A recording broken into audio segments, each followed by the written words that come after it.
Okay, we are going to get another performer up here. This performer is a poet, as well as a musician, as well as a visual artist. I'll mention it again. Please follow Lunchbag Treasures because it's the greatest thing on the internet. And yes, we love having this performer at the Lyric Open Mic.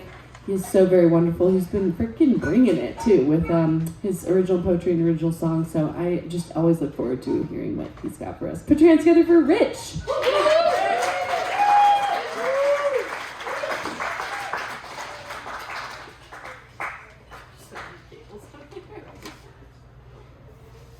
Yes.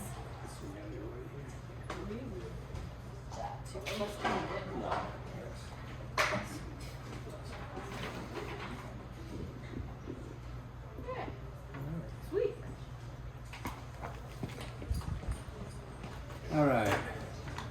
Hello, everybody. Hello. I'm going to do something a little bit different today because I got a bunch of these stories that when my daughter was littler than she is now, I used to always lay down with her at bedtime and I'd make up a story and then I'd go to my computer and try to write it down real quick, and then sometimes I would revise them up and make them nice. So I'm going to read you one of my world famous bedtime stories. And then I'm just going to do one song. Thank you. All right, here we go. This one's called The Lonely Book. Once upon a time, there was a book on a shelf in a house where a man and a woman lived who didn't ever read.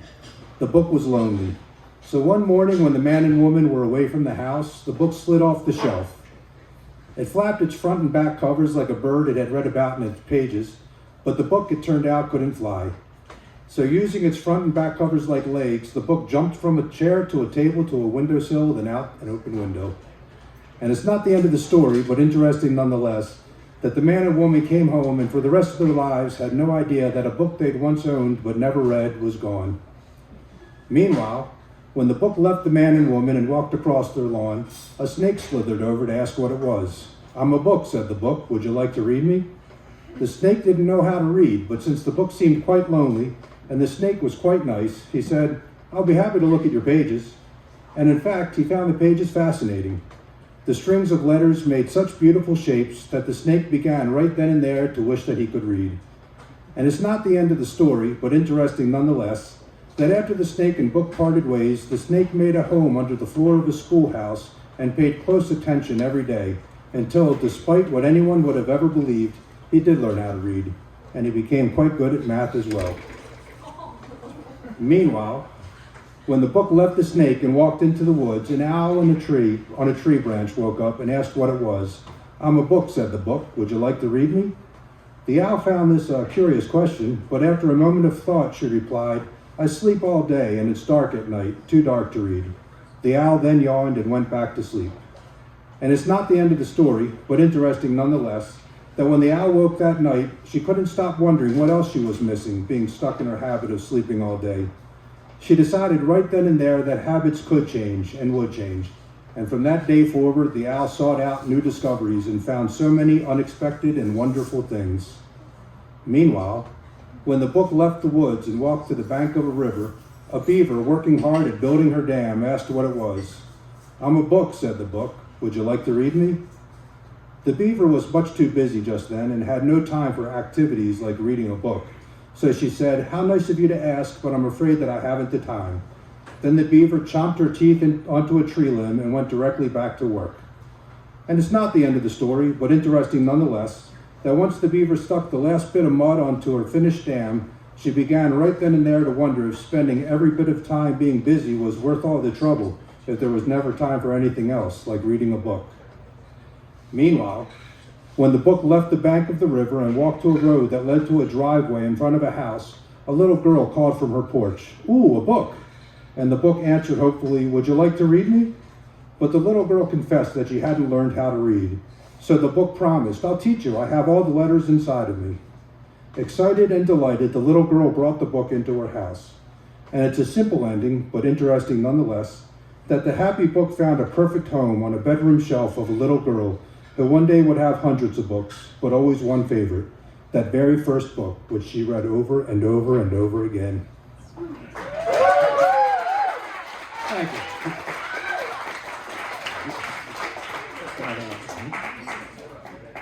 All right. Thank you very much.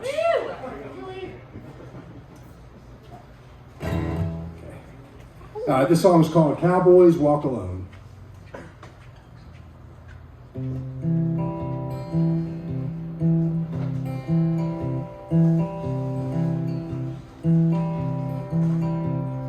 Cowboys walk alone as the setting sun.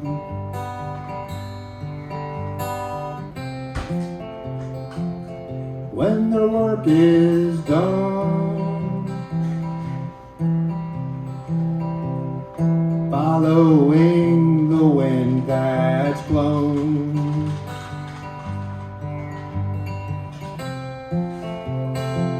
They're meant to be alone.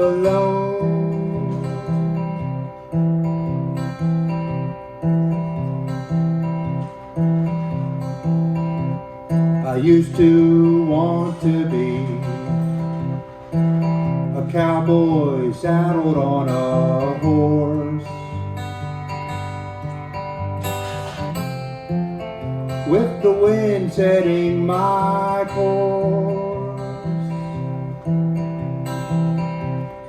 Just like in an old movie,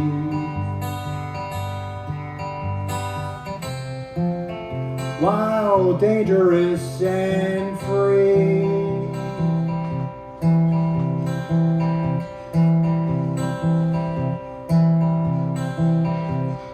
Cowboys have a way of weighing life with just their hands.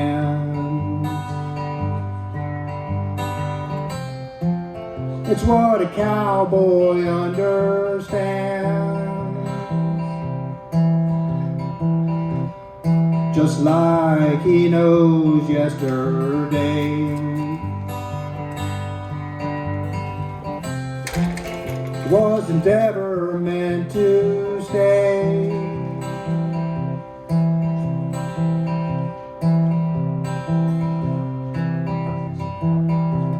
I used to want to sing with the stars and the moon, howling out a lonely tune,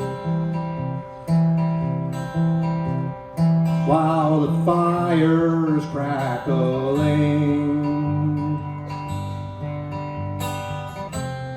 and nobody's listening.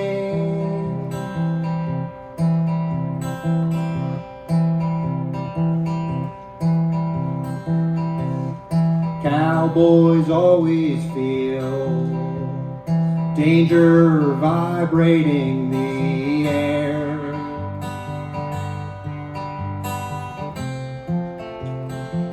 A cowboy doesn't care. Dying young has its appeal. Living hard from meal to meal.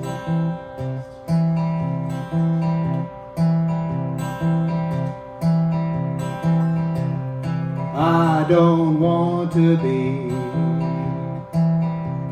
a cowboy anymore.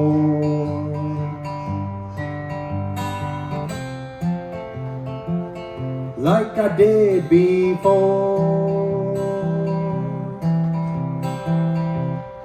somewhere out on the prairie,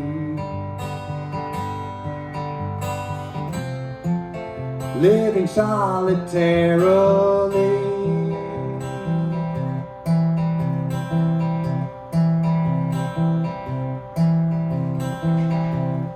Cowboys walk alone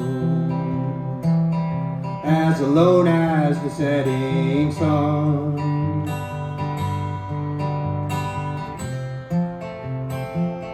When their work is done,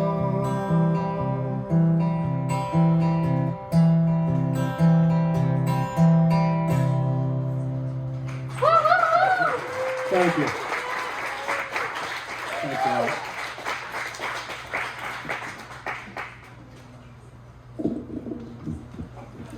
So good.